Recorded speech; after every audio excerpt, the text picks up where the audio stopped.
Olá pessoal, então voltando aos nossos vídeos, ainda falta alguns vídeos antes de chegar ao fim, pelo menos desse escopo desse segundo livro, que se chama Bem-vindo à Terra, se chamará, já que ele ainda não está escrito nem lançado. Muito bem, nesse vídeo aqui, vídeo 59, eu quero tratar, dar uma pequena rememorada no todo do que eu estou falando. Na verdade, o que eu estou fazendo? Eu estou montando uma totalidade, ou seja, uma maneira de ver as coisas todas do mesmo ponto de vista. Todas as coisas se olha pelo mesmo ponto de vista, certo? Por quê? Porque a verdade está no todo. Mas será que essa reflexão que eu estou fazendo aqui da totalidade pode me levar à verdade? Não, ela não pode me levar à verdade, porque ela é uma reflexão. Então é como uma coisa virtual. A verdade está no todo, mas é preciso ir de maneira não apenas reflexiva em direção ao todo. Isso não cabe unicamente a mim. Segundo a minha hipótese, cabe à humanidade. Mas para que serve então a reflexão da totalidade que a filosofia faz? Ela serve como uma simulação da totalidade. Como nós já dissemos várias vezes, é preciso primeiro simular. E o ser humano, ele não vai, até ele vai assim, carregado por impulsos, mas chega uma hora que ele precisa compreender, ele precisa entender para tomar atitudes. E eu acho que nesse momento é preciso que o ser humano faça essa reflexão, né? E essa descrição da totalidade permite, ou permitirá, ou permitiria, ou permitirá que as pessoas compreendam o que está em jogo, compreendam o todo do que está em jogo e aí se decida fazer uma ação, né, no sentido de descobrir aquilo que está encoberto. Muito bem. Como o ser humano pode fazer essa ação?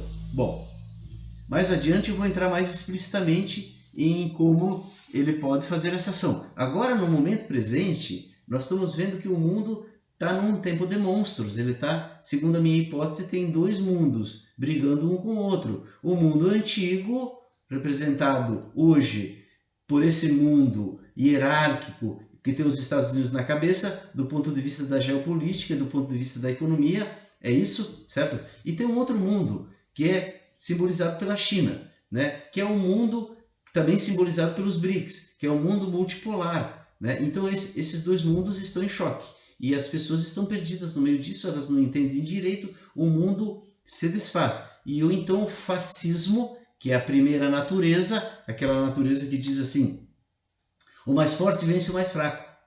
E pronto, é assim na natureza. E tem uma segunda natureza que diz assim: não, o mais forte acolhe o mais fraco.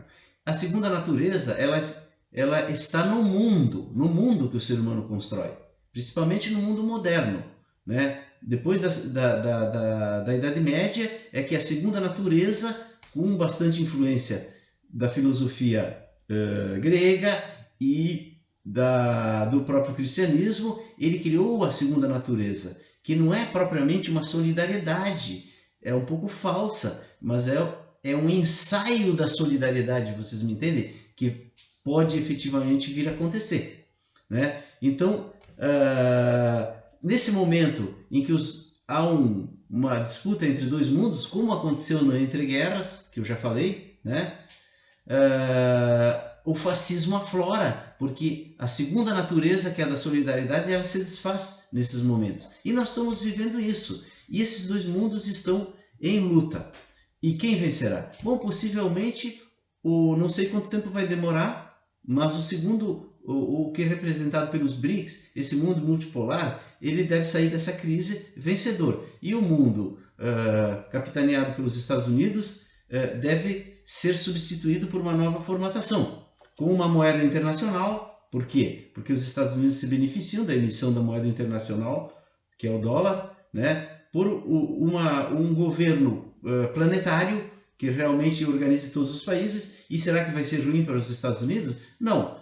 Na minha hipótese, vai ser bom para os Estados Unidos. E por que os Estados Unidos, então, resistem quanto a isso? Primeiro, não é só os Estados Unidos que resistem quanto a isso, né? Mesmo lá nos Estados Unidos, tem pessoas que são de esquerda, que querem a emergência desse novo mundo, certo? E aqui no Brasil, em todos os países do mundo, tem gente que não quer, que resiste. E eu já expliquei por quê. É porque algumas pessoas são arrebatadas para querer mudar. e algumas outras pessoas são arrebatadas para resistir. Isso faz parte das forças da natureza. Como uma parte do ovo se constitui na casca e uma parte do ovo se constitui no seu interior que tenta romper a casca, da mesma maneira acontece na sociedade, porque nós somos carregados por forças. Nós não somos livres, a humanidade não é livre. Ela só será livre quando ela realmente descobrir aquilo que está encoberto. Muito bem. Mas por que a humanidade tem que ir para esse novo estado? Um estado de uma espécie de Belle Époque. Por que Belle Époque, pessoal? Porque a Belle Époque, como eu já disse lá no vídeo que eu tratei disso, foi um momento em que o mundo antigo da aristocracia agrária, com raízes no feudalismo, ele se equilibrou com o mundo que a burguesia trouxe através da Revolução Francesa. Então aí houve um equilíbrio. Desde o fim da Guerra Franco-Prussiana, em que a Prússia venceu a França e teoricamente poderia ter destruído aquela experiência francesa, né, da burguesia, mas ela não tinha força suficiente. Então a Alemanha foi fazer a unificação e ficaram se preparando. Mas durante esse período, desde o fim da Guerra Franco-Prussiana, no final do século XIX, até o início da Primeira Guerra Mundial, em 1914, houve a Belle Époque, que foi um período que as diversas forças se equilibraram, se medindo forças e se preparando para o conflito. Então, mas naquele momento, tudo floresceu. Tudo floresceu. Por isso é Belle Époque. Então, nova Belle Époque significa isso. Mas agora, não como uma coisa se medindo forças para um choque futuro, mas como um resultado da decisão da maioria das pessoas de viver um mundo em que tudo possa florescer na sua máxima plenitude. Que eu acho que é o mundo que nós estamos caminhando. Porque eu sou otimista e porque eu olho também os fatos em perspectiva histórica, filosófica e tal. Muito bem. Mas por que isso é importante para o intento de descobrir aquilo que está encoberto? Como eu expliquei usando a obra de Castaneda, por isso que eu digo que a obra de Castaneda ela tem um valor intrínseco muito importante, porque ela permite explicar isso. Ela diz assim, é preciso tirar a atenção do mundo para poder colocá-la no outro mundo, digamos, nesse grande desafio que o ser humano tem na sua vida, que é a finitude. Então, hoje o mundo nos consome. Hoje nós passamos o dia discutindo isso. E nos últimos tempos piorou, porque é ódio de um lado ao outro. A humanidade não vai conseguir enfrentar o seu verdadeiro inimigo, né? Que é a finitude, se consumindo com debates do mundo. Então ela precisa resolver isso. Quando ela resolver isso, ela vai poder racionalizar definitivamente o mundo. E vai se organizar de uma maneira, a forma produtiva, de uma maneira que tenha condições para todas as pessoas que nascem, que não vai, né, uma certa igualdade, né, ou no mínimo condições que todas as crianças que nasçam possam atingir o máximo da sua plenitude. Eu vou explicar agora, de novo, vou fazer um vídeo como isso é possível economicamente, porque agora eu já falei um pouco isso. Eu quero retornar isso para explicar melhor a questão econômica, que faltou explicar.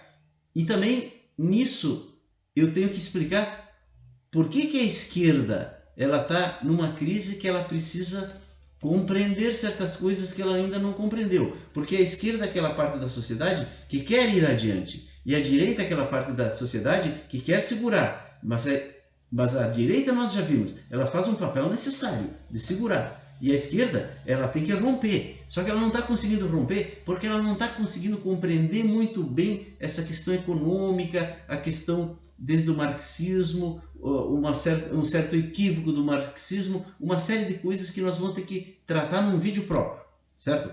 Mas o que interessa? A humanidade tem que ir para esse novo estágio,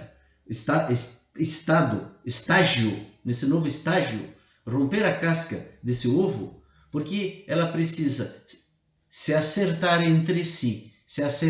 O ser humano tem que se acertar e tirar a sua atenção do mundo que o consome, para que ele possa canalizar a libido coletiva, né, para o seu grande desafio. Então, até o próximo vídeo. Um abraço.